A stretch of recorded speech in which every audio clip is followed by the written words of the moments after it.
যিটো সময়ত আচলতে ৰাজ্যখনৰ মুখ্যমন্ত্ৰীয়ে আচলতে মাটিৰ দালাল বা মাটিৰ এনেধৰণৰ কাম কাজৰ লগত জড়িত ব্যক্তিসকলৰ ওপৰত কঠোৰ ব্যৱস্থা গ্ৰহণ কৰিছে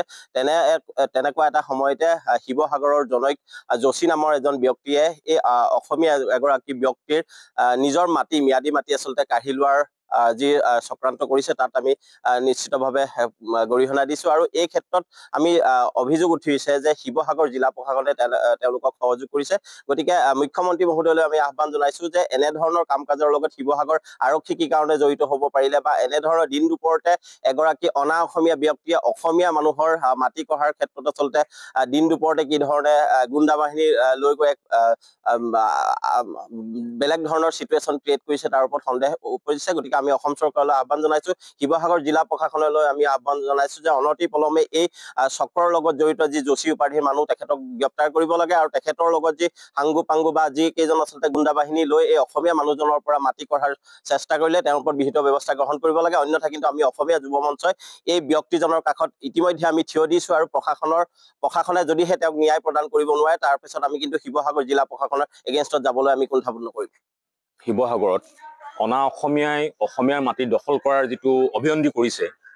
ইতিমধ্যে আমি গম পাইছোঁ এজন সচেতন নাগৰিক হিচাপে যে শিৱসাগৰত এখন ঐতিহাসিক জেগা যিটো সম্প্ৰীতিৰ এটা বাৰ্তা বহন কৰি আহিছে তেনেস্থলত শিৱসাগৰত এনেধৰণৰ কাৰ্যবিলাক আজি যেন হৈছে ই অখেনী সংকেত বুলি মই ভাবোঁ আমাৰ অসমীয়া জাতিৰ কাৰণে আৰু দ্বিতীয় কথা হৈছে এজন অনা অসমীয়া ব্যক্তিয়ে যিজনৰ নাম গোপাল যোশী তেওঁ আজি শিৱসাগৰত য'তে ত'তে মাতি লোৱা আমি গম পাইছোঁ আৰু তেখেতক আমি এই সংবাদৰ জৰিয়তে অৱগত কৰাব বিচাৰোঁ যে এজন অসমীয়া মানুহৰ পূৰ্বপুৰুষৰ মাটি তেওঁ জোৰ জুলুমকৈ দখল কৰাটো কিমান যুক্তিসংগত তেওঁ এবাৰ ভাবি চিন্তি চাব লাগিছিল আৰু দ্বিতীয় কথা হ'ল যে তেখেতে গত সময়ত গম পোৱা অনুসৰি তেখেতে গত সময়তো যিজন ব্যক্তিয়ে আজি এজাহাৰ দাখিল কৰিছে তেখেতক ভাবুকি দি আহিছে আৰু ভাবুকি দিয়াটোৱে এইটো নুবুজায় যে ভাবুকিটোৱে অকল এজন মানুহকে দিছে কাৰণ এইটো শিৱসাগৰবাসী অসমীয়া মানুহৰ গাত সকলোৰে গাত মানে লাগিব লাগিছিল আমি ভাবিছোঁ আৰু দ্বিতীয় কথাটো হৈছে যে তেওঁ যাৰ পৰা মাটি ক্ৰয় কৰিছিলে সেই মাটি ক্ৰয় কৰাৰ সময়ত তেওঁক ৰাস্তা পদূলি কিয়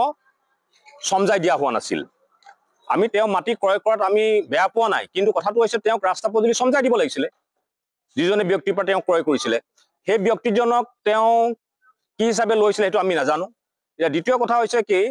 তেওঁ অনা অসমীয়াৰ সম্পত্তি তেনেকে জোৰ জুলুম কৰি বিচৰা আৰু তেওঁ যিটো ভাবুকি দিছে যে তেওঁ এজন শিৱসাগৰ RSSৰ ব্যক্তি তথা বিজেপিৰ মানুহ তথা তেওঁ অসম চৰকাৰখন তেওঁৰ পকেটত আছে বুলি তেওঁ উচ্চস্বৰে যিটো বক্তব্য দাঙি ধৰিছে ইয়াৰ পৰা এটা কথা বুজিব পাৰি শিৱসাগৰত নিষ্ঠ কৰিবৰ কাৰণে অভিয়ন্তি কৰিছে আৰু এজন সচেতন নাগৰিক হিচাপে এই অভিয়ন্তি আমি কেতিয়াও মানি ল'ব নোৱাৰোঁ বিশেষকৈ শিৱসাগৰবাসী ৰাইজে এই কথাটোত স্পষ্টৰে জনা উচিত যে অসমীয়াৰ মাটি অসমৰ থলুৱাৰ মাটি এজন অনা অসমীয়াই জোৰ জুলুমকৈ ল'ব বিচৰাটো আমি কেতিয়াও সহ্য কৰিব নোৱাৰোঁ ধন্যবাদ মোৰ নাম শমছুৰ ৰহমান ওৰফে চাহেবজান মোৰ ঘৰ জেঙনিকটীয়া বাইপাছৰ কিনাৰত SBI দিছামুখ ব্ৰাঞ্চৰ কিনাৰতে মোৰ ঘৰটো আৰু ইন ফ্ৰণ্ট অফ হজৰত খণ্ডকাপীৰ দাৰুকান মাদ্ৰাছা মই মোৰ ছোৱালী দুজনী মই অকলশৰীয়া মানুহ মোৰ ৰিটায়াৰ হোৱা আজি 7 বছৰ হৈ গ'ল এতিয়া মোক মানে মাজে মাজে গৈ থাকে গৈ পেলাই মানে যেতিয়াই তেতিয়াই গোপাল যোশী গৈ পেলাই খালি মোক দম দি থাকে যেতিয়াই তেতিয়াই আৰু প্ৰায় গাড়ী দম দিয়ে মানে এইখিনি তুমি ঘৰটো যে বনাইছা ইয়াৰ আধা মাটি মোৰে সোমাই আছে আৰু এইখিনি মাটি তুমি সোনকালে হেৰি কৰিব লাগে মানে নাই বিঘা মই মানে এনক'জ কৰিছোঁ এটা মাটি সেইটো কয়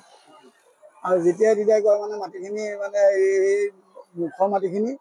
এতিয়া সেই অলপ দিন আজি 2-1.5 মাহৰ আগতে নেচেৰা হাইৱে মানুহ লৈ গৈছে লৈ গৈ পেলাই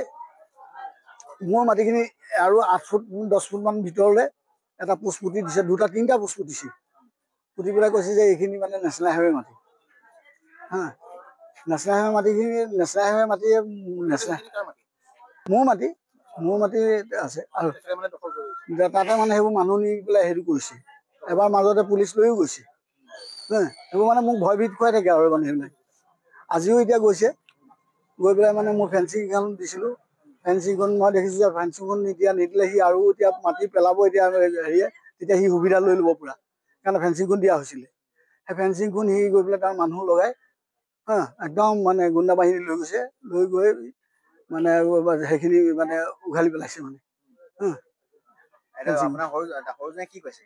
সৰু জাইক মানে কৈছে তোক মই চাই ল'ম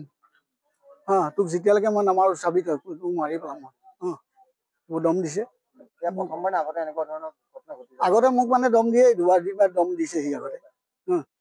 আকৌ দম দিয়ে মানে এতিয়াকে বাৰু মাজতে আজি এতিয়াও আপোনালোকে গ'লে দেখিব যে এতিয়াও তাতে মানে নেশ্যনেল হাইৱে মানুহ নি পেলাই মানে ক'ত পোষ্টিং এটা সিয়ে মাৰিছে মাৰি পেলাই এতিয়াও তাতে থৈছে গৈছে মোৰ আগৰ মাটি মোৰ মাটি তেওঁ লাগি আছে মানে সেই মানে এতিয়াও গ'লে দেখিব নেশ্যনেল হাইৱে পোষ্ট পুতি দিছে পোষ্ট পুতি পেলাই মোৰ মাটিৰ ওপৰত ৰাস্তা বিচাৰি পেলাই মানে সেইখিনি তাৰ মাটি উলিয়াই দিছে সি মানে তাৰ নিজৰ মাটি বুলি পেলাই উলিয়াবলৈ মানে উৎপাত কৰি আছে থানাত আজি মানে মই জনালো আৰু এইখিনি যি মৃত্যু ভাবুকি দিছে সি কৈছে মাৰি লৈ পেলাই মই মাটি লৈহে আৰু চৰকাৰ মই RSS আৰু BJPৰ মানুহ আৰু চৰকাৰখন মোৰ পকেটত আছে মই কালৈ ভয় নকৰোঁ মই যেতিয়ালৈকে মাটি নলওঁ নেৰো মানে মই মাটি লৈহে এতিয়া মই তাৰ উচিত তদন্ত কৰি পেলাই বিচাৰ লওক বুলি পেলাই মই এতিয়া থানাত এখন এণ্ট্ৰি দিছোঁ তেওঁ ঘৰটো গণপতি বুলি কৈছে শিৱসাগৰে